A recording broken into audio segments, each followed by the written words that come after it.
What's up, guys? We're back with some Talkin Tulsa again. I got world famous Kyle Busch here.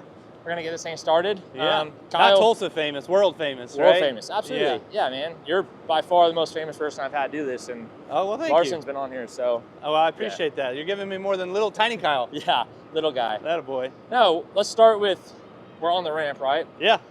What's your nerves like when you're sitting on this ramp? Do you have any? I mean, you've done so much stuff in your career. What's it like sitting on here before you roll on the track? I would say, honestly, like, for me, I'm just coming in here to have fun, like no expectations. I'm not here to be a Kyle Larson or an Emerson Axum or anybody that comes out here and lights the world on fire and sets on the pole of 4A mains, you know? So for me, it's just, you know, try to hit the track conditions right with the car set up and try to go forward. And that's kind of the hardest thing anyways, right? I mean, a lot of times guys hit the track and the really good ones, they will go forward. Right. And so for me, I would say, to be brutally honest though, like my nerves when Brexton rolls on the ramp are sky high. That was my next question. So we get down here to where all the dads usually stand for a junior sprint race. Like, what's that like watching your son go around here? He's been so good this week. He has been. Yeah, no, Brex, he does a great job. And so I guess we're going this way. Yeah. We got some kids playing right now. I know. It's awesome to see. Yeah.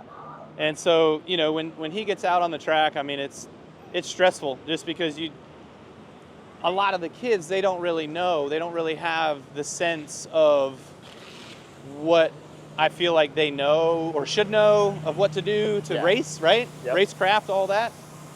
They're good. There are a lot of them that are really good, but some of them too, like when you get into heat races, you have no idea who you're lined up with. Right. So the nerves definitely get going and, you know, you're a little scared of what might happen. Yeah. I mean, you brought up racecraft, right? And we'll keep it kind of short on Brexton, but what's it been like trying to teach him racecraft? Obviously, you have all the racecraft in the world. You know what to do. What's it been like trying to teach your son? Because usually kids don't listen to their dad that well. Yeah. He listens to me sometimes, but, you know, a lot of times, I guess, I've got the racecraft of the pavement side, not so much the dirt side. I've watched a lot of dirt racing. I've been a part of it a little bit as a kid growing up, running dwarf cars and modifieds, but I only ran maybe 12 races or so. I never really did a full dirt year, you know. I was a lot of pavement stuff. So teaching him the dirt craft of sliders and being ready for someone and reattacking and pinching and all that, he's 9, so we're not quite there yet because racing junior sprints, you don't really have those, right? Yep. But getting into some of these slicker tracks like Tulsa or Port City or something like that, where these guys are doing sliders, you know, that's when the video comes out. That's when we got to go over film and kind of show them and teach them the ropes of like, hey, these older kids that are 16, they're going to be doing it. You better be ready for it. And so I feel like we got beat by a couple of those moments with the restricted here at Tulsa, but you know, that's a part of learning. Yeah. What's the mindset? I mean, you guys are obviously diving in headfirst in the dirt world.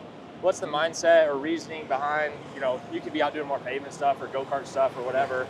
You guys are dirt racing. We appreciate it. But what's your idea or theory behind why you want to go that route? I feel like we're doing both. I feel like a mixture of both, he'll be good at anything. A lot of guys, Larson, right? Like Larson grew up doing the dirt stuff, so he's great at the dirt stuff, and he's obviously great at the NASCAR stuff. I just feel like if you mix in a little bit of the dirt and a little bit of the pavement right now, you can do anything. And for him, like when he turns 16, which path do you want to go? Yep. You know, do you want to stay in the dirt world and go run sprint cars or something like that, or modifieds or late models or whatever? Or do you want to go to NASCAR? And, you know, right now NASCAR is the end goal, so I feel like you got to have some pavement stuff right now. Yep. Take me back to, I mean, younger Kyle.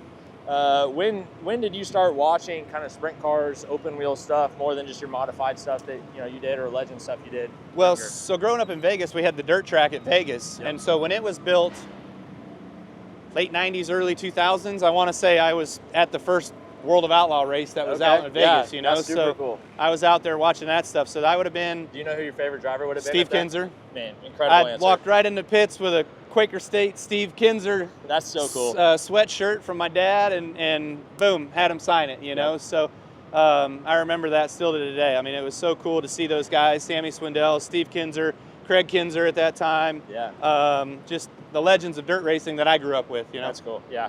So yeah, that's. I mean, how old were you back then when you're? That would have been 14, probably. Wow, that's crazy. Yeah, I was just getting started with the Legends and just getting into the modified stuff and on the dirt, on the pavement.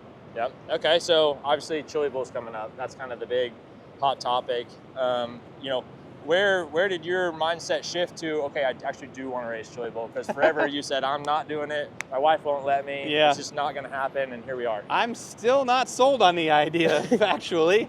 Bakersfield was really good. The track was tacky. I was fast. Man, yeah, that would have been sketchy for any, I think, newcomer into midget racing. I ran a full USAC season, and I mean, even a guy with open wheel experience, I was like, these guys are toughing it out. Yeah, so I can't imagine being your kind of first race there. But I didn't know no better. I guess I was just dumb at it. I didn't know, but so I was sending it. I felt good, like I was fast, you know. But then we went to Ventura, and I was terrible. I mean, just out of the racetrack, just could not get the right rear stick that I needed to put the car in the racetrack to go forward. So, anyways, coming to Tulsa, we've kind of done some different setup stuff with our car, and you know, thanks to Link Chassis and Lucas Oil and FloRacing and everybody, TRD, giving me a shot to be able to go out there and run a Chili Bowl. I'm excited for it. You know, I'm looking forward to it. I'm not expecting to light the world on fire by any means, but at least come in here. I mean, surely a guy like you has a goal, or you've thought to yourself even. Where do you want to land? I would say, I don't know, man. Like, if I could make it to a B on Friday, that would be phenomenal, right? B on Friday? A B on Friday. No, you'll be in the prelim feature. You think? Absolutely. Oh, I don't know. Maybe with a promoter's provisional. No, you will be fine. You have Big Al. Big Al has a million laps inside this building. Yeah. We're transition here. I don't even know if you know this or not. You put out, I think, even a Facebook ad maybe, trying to find crew chief for Brexton. Yeah. I applied for that job. Oh. And through Bell, all these guys, like I was like, man, I'm young, but I think I would love to go work with a kid and like try to help develop. Yeah. You ended up with Big Al. I did. How much of an asset has Big Al been to you and your guys' racing program? Big Al's great. I mean, he's great. Like, we don't need to make this about Big Al, but do you struggle with like letting him be crew chief, coach, all that? Or no. Like, where do you balance dad versus, you know, you want to help out and have input? I love to help out and have input, but I kind of let those guys run. I let them do their job. That's what they're hired to do. I know a little bit of the dirt world and a little bit of these cars, and I've learned enough over the last couple of years of running them to probably be dangerous in my own mind, and Al just laughs at me. Yeah. But, you know, we really work well as a group. We've got Aaron and Al and myself where we each throw our ideas, and then we kind of agree on a path of which we want to go down. Yeah. And Al's sort of the leader in that. Obviously, he's got the most experience in all of that with the dirt world and with the sprint cars and the midgets and the things that he's done. So I enjoy giving my input and putting my side in, but at the end of the day, I kind of let them do their thing. There's times where I'm at a NASCAR race, I'm sitting in the bus and I'm watching Flo or some streaming thing with Brexton Racing, and I text them, I'm like, hey, you guys are one step behind where you need to be on the racetrack already. Yeah. Like, tighten it up 2 numbers next time you go to the next time you hit the track, you know? So there's just a lot of times like that where I'm trying to give my input, but they know what they're doing. Right, super cool. We'll start to wrap things up here. Is there any chance ever of you getting in a wing sprint car? I mean, I know there's been some other NASCAR drivers testing. I don't know if we're allowed to talk about it and not talk about it. Yeah. We won't, but is there a chance you go test, you go run a wing sprint car anytime soon?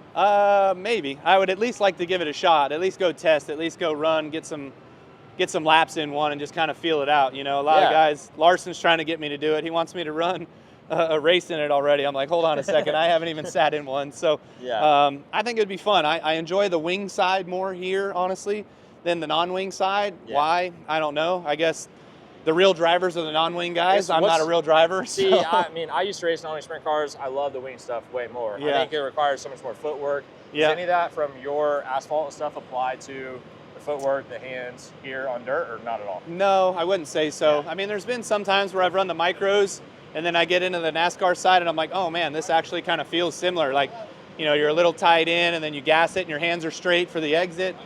But a lot of times, like, it's not a true correlation, right? You can pick and choose what you want to take from each. Right. All right, we're headed back up the ramp. What would it mean to you? I'm sorry I didn't hire you, by the way. You seem like a great It's guy. all good. No, it's all. There's a lot of maybe people the that next time disagree. around. Yeah, Big Al will need a replacement someday. That's right. That's right. What would it mean to you to walk up this ramp or ride up this ramp with a golden driller one day? That'd be pretty cool. You know, I feel like Brexton's probably got at least another 6 years here coming here. Yeah. So. Yeah, and I don't mean just you or Brexton. Oh, I mean, he's got a great shot at it. I hope we get one this time around with Brex. I mean, the junior sprint I feel like we should have had last year. We got crashed on the first lap, but starting on the pole, hopefully we put all of everything in our own destiny and we can handle that for tomorrow. But then come back the next year and do a restricted, do an A class. You know, just kind of keep climbing the ladder with him. Maybe one of these days, A class or outlaw, I'll be running with him and in the A main together, beating doors for a win. Who knows? That'd be really cool. Thank you guys for watching this. Thank you for hanging out with me. No problem. Appreciate it. Yep. Absolutely. Thank Clinton.